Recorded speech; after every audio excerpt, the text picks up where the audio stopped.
rumor has it that Johnny Depp is a total diva on set, to the point where he is terrifying a film crew.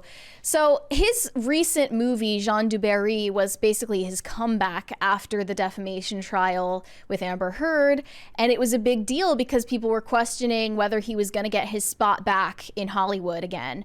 But this director took a chance on him, didn't abandon him through all of that mess and all of that coverage he was getting, and a lot of negative press around him. She was loyal to him, but he didn't really express his gratitude, from what it sounds like. She says she has no regrets about casting the, quote, canceled Johnny Depp in Jean du Barry, but Mae Wen admits that during the shoot, Depp wanted to be treated as an icon all the time. He wouldn't do what the script demanded, and the crew were afraid of him. Is this like Heardaganda? Amberganda? Is this Amber Heard propaganda of some sort? It sounds like this director, this French director, Mae Wen, actually really likes Johnny Depp, despite the fact that he's an a-hole. She's French. Yeah, she doesn't care. She just wanted I think that she wanted the clout of having Johnny Depp in her movie too badly to let him go. Yeah. She claims that Johnny Depp frequently came on set having rewritten the script, saying, "This is not the truth. This is not how it happened." And that day, quote, "Johnny came with a new version of the script and I wasn't happy with it. It didn't work, so I shot it without making the changes he wanted, which he took as an insult." Throughout the shoot, Depp ignored her texts and would only talk to her when his entourage were around. I would love to know who is in Johnny Depp's entourage. He often failed to show up to set. We were waiting for Johnny a lot of the time, but I was the first arriving on set and the last person to leave. She continued, "I have to be honest, it's difficult to shoot with him. All the crew were scared because he has a different kind of humor, and we didn't know if he was going to be on time and if he was going to be okay to say his lines. I mean, even if he was there on set on time, the crew were afraid of him." Yeah. And the situation has not improved since. She said there has been no normal relationship since the shoot. "Johnny is a huge genius, but he's in another world. I cannot communicate with him."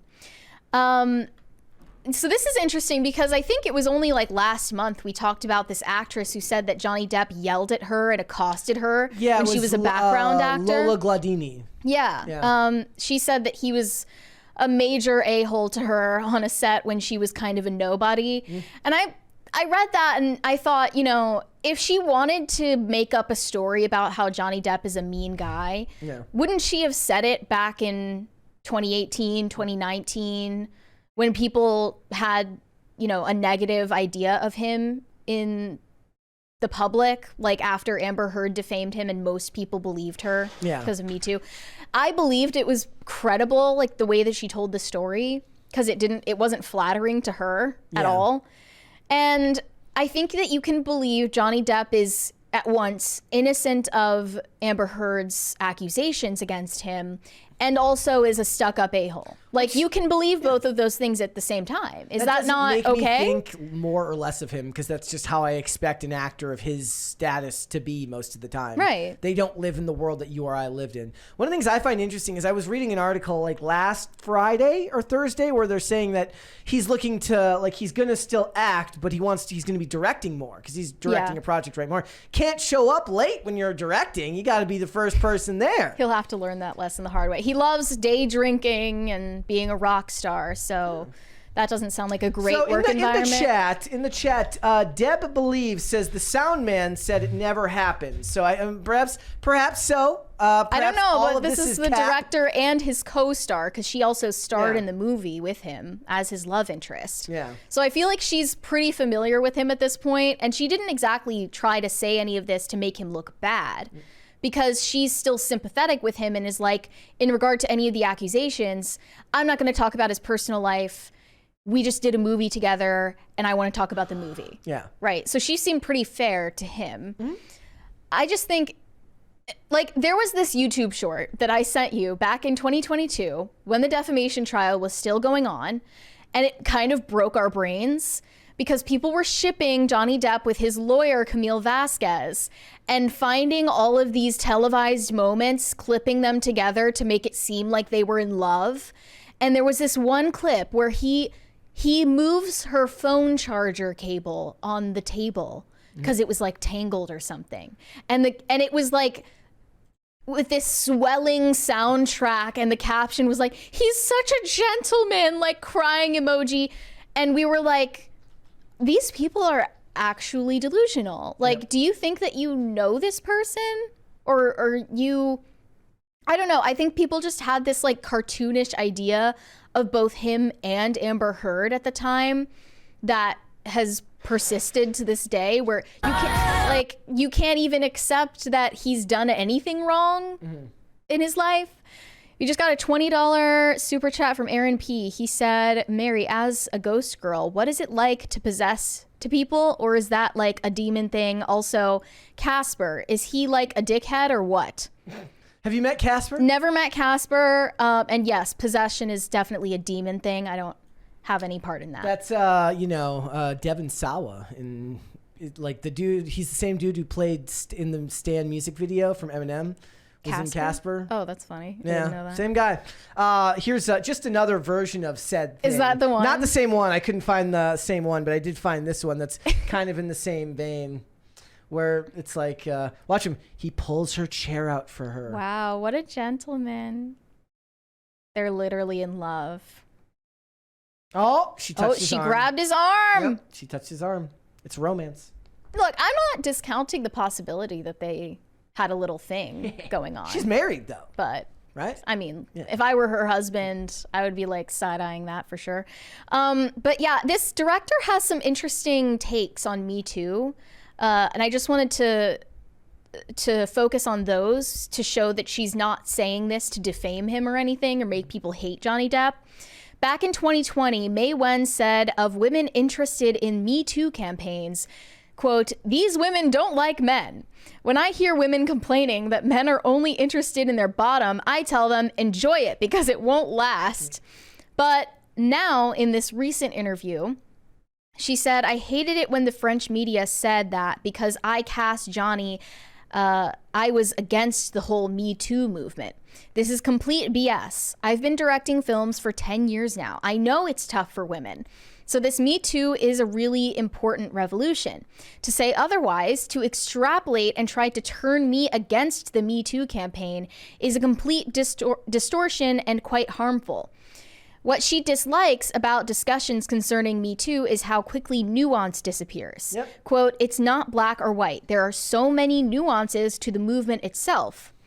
But interestingly, they pointed out that her movie Jean du Barry was dedicated to the late Hervé Tamim, the celebrity lawyer best known for representing Roman Polanski in court. Which is kind of weird. That's a whole lot of nuance. That's what we're talking about. That's a whole lot of nuance that you're going to have to sell me on. And why would Johnny Depp want to be in a movie dedicated to Roman Polanski right after he's trying to recover from his own false Me Too claims? Seems weird. Seems like a weird choice. But when when Mae Wen was asked why she dedicated her movie to that lawyer, she just stormed out of the interview. She just left.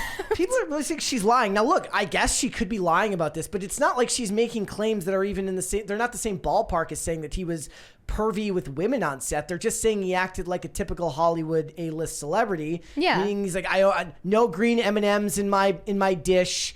The water has to be at exactly 38 degrees Celsius. I don't know. Like, you know what I'm saying, right? He needs his special mineral water. Yeah, like that's what it sounds like to me. If anything, that just seems like a return to usual. Could this be like pro Amber Heard propaganda? I suppose Highly so. doubt But that. if that's true, like this story has been going on for so long now that it feels like the best move for both of them would be to move away from talking about or for anything that involves one another and focus on, separating yourself from the story entirely. She was even saying in this interview that it really annoys her how the coverage around her movie is all about Johnny Depp and Johnny Depp's accusations and the defamation trial when she really wants the focus to be on the character that she wrote. Also, so stream of consciousness thought here.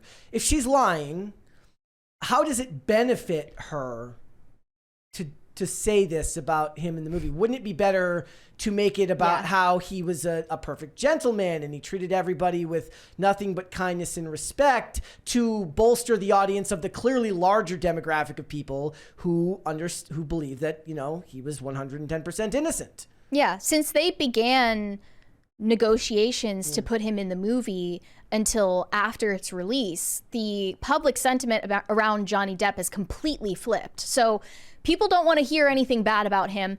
And she was already receiving a lot of hate for including him in her project. And you might remember that there was like a feminist protest at the Cannes Film Festival for him even being there, let alone starring in a movie again. And she faced a lot of backlash for that. So I want to give her credit just for having a balanced take and not framing this guy like he's some kind of angel. But also, you know, it's not her place to comment on his legal troubles either. She probably would be sick of it's kind of a have your cake you need it too, though. Like you don't get to hire this dude and then pretend like it's not your it's not going to come up when you're doing these interviews. It's obviously going to be part of the discussion. Sure. It's like the people who hire Kevin Spacey now and they're like, we just want to focus on the movie. I'm like, well, you put Kevin Spacey in your movie. You can do that, but you can't be surprised when people are like, so did you leave him alone with anybody? Like what? Like, you know what I mean? Yeah. Colonel Kurtz actually had an interesting take on this. She posted, "Not gonna lie, this May Wen interview made Johnny Depp sound terrible. Not like an evil abuser or anything like that, don't get me wrong, but an inconsiderate, egotistical star who doesn't mind inconveniencing everyone around him, constantly and ridiculously tardy and resistant to the proper authority of the director, who took a huge chance keeping him in her film, despite all the criticism she knew that it would get. Which makes me wonder, is this who Depp is in these types of situations, or did the journalist intentionally misconstrue what May Wen said? It's hard to believe the latter, even after all we've seen. And y'all can whine at me for mentioning this, but it was a huge interview and I'm not going to just ignore it." Yeah.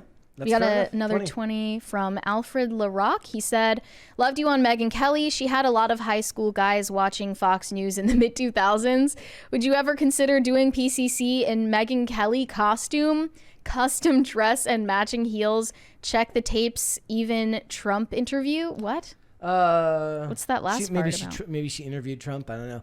I don't think I'm going to do a Megyn Kelly cosplay. Well, like, I really do believe that there's just like everywhere you go, like right before CPAC, there's just the conservative dress store. They're the mini Megyn Kellys. That's where they go. They all get the dresses from the same store, and they look like they come off a factory line.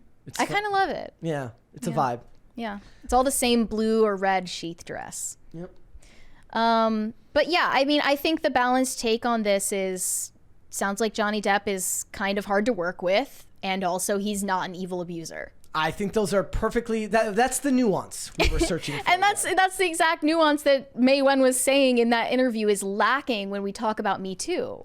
I mean, this is something that these are the type of arguments that people make online when something comes out about someone. And then they're like, oh, this person's accused of this awful thing. Like, and I worked with him once and he was mean to everybody. I'm like, those don't correlate. Somebody's accused of like a severe crime has nothing necessarily to do with the fact that they were a jerk to you at work one day. Right. That's not how that works. Also, it's like you said earlier, people contain multitudes. Yeah. There's this story resurfacing about Keira Knightley. She, back in 2016, did an interview with Variety where she talked about how it was traumatizing when she starred in Pirates of the Caribbean. She was cast in the movie at 17 years old, and she says that this experience was absolutely traumatic for her. So here's what she said. "I found it pretty horrific. I'm not an extrovert, so I found that level of scrutiny and that level of fame really hard. It was an age where you're becoming, you haven't become, and you need to make mistakes. It's a very precarious age, particularly for women." I rolled my eyes just a little bit. You're in some ways, particularly a woman part. Yeah, she said, "You're in some ways still a child. It was traumatic, but it set up the rest of my career." And she continued saying that when she was in her early 20s, she had to undergo hypnotherapy so she didn't have panic attacks on the red carpet at the BAFTAs, and was later diagnosed with PTSD. quote, I did have a mental breakdown at 22. So I took a year off there and was diagnosed with PTSD because of all that stuff. I went into deep therapy and all of that. I just think of, the men in Normandy and those who have died on the battlefield, those who come home missing limbs, surviving the atrocities of war, up in heaven, looking down on you as you tell me that, you want to say that it was rough. You want to say that you weren't expecting all the success. Is it PTSD? I'm going to register a very polite amount of skepticism. Well, personally. I don't know if she's saying it was related to the movie. Like I don't know if she's saying that she has PTSD from the movie. Okay. But yeah. No, I'm saying from the fame. I'm just saying, I don't know if I consider, I believe that it can be difficult to do. I believe that it can be difficult to handle and that it can make life very, very miserable for a lot of people. I think the amount of celebrity drug addicts and celebrity drug overdoses that we see seems to lend credence to that. We were just talking about this yesterday. But in order to be an actor, you have to be a little crazy. But I will always kind of laugh at the idea of putting PTSD and war PSD and I became famous at 17 PTSD all in the same boat, kind of. I don't know. I'm not going to say either way, but I agree with the general sentiment that a lot of these people have a little bit of crazy in them, and that's what makes it possible for them to do what they do. And I suppose it is true that I also would consider myself more of an introvert and would not want to be recognized in public on a regular basis. I wouldn't. That sounds awful. Think Johnny Depp has a little crazy and Amber Heard has a lot of crazy, and then when you put those things together, it's just a tornado of crazy. And obviously it was an incredibly toxic relationship. And I really do believe that social media has kind of proven that human beings as a whole aren't really designed to be getting all of that much attention from people, even people with large internet followings. It's there's some disassociation there where it's sometimes when we started this show, right? Right now there is, let's see, 1,300 some people watching the show. Now, that's, a lot of people. It's less than a lot of other streams. I think of someone like Tim who gets 30,000, 40,000, 50,000 people watching him on a nightly basis. Sure. But 300 people isn't, 100 people is an auditorium full of people, of individuals watching you do something. And there's a certain amount of anxiety that comes with that many people following your every move, especially if it's on that Hollywood scale where it's real world and it's not just internet fame. And I get it. I just laugh at the comparison. It feels like there should be another term for it. You know what I think she left out is that Johnny Depp was terrorizing her the entire time they were on set together. Oh, is that what it was? Yeah. You know what it was? He gave her PTSD. What it was? It's like Amber Heard being terrorized by Jason Momoa with his bohemian outfits, supposedly pretending to be Johnny Depp. She still wakes up in a hot sweat. She's like, oh my God. Yeah. It was so terrible. Thinking about his bohemian wide brim hats and his multiple rings on his fingers. And his wrist cuffs. Yes, and his wrist cuffs. And his baggy shirts with buttons. The beads in his hair. It was terrifying. Very, very difficult. Thanks for watching. Listen to full episodes of Pop Culture Crisis on Spotify. Keep up with us on social media and make sure you subscribe and ring that bell so you never miss the show. Bye, guys.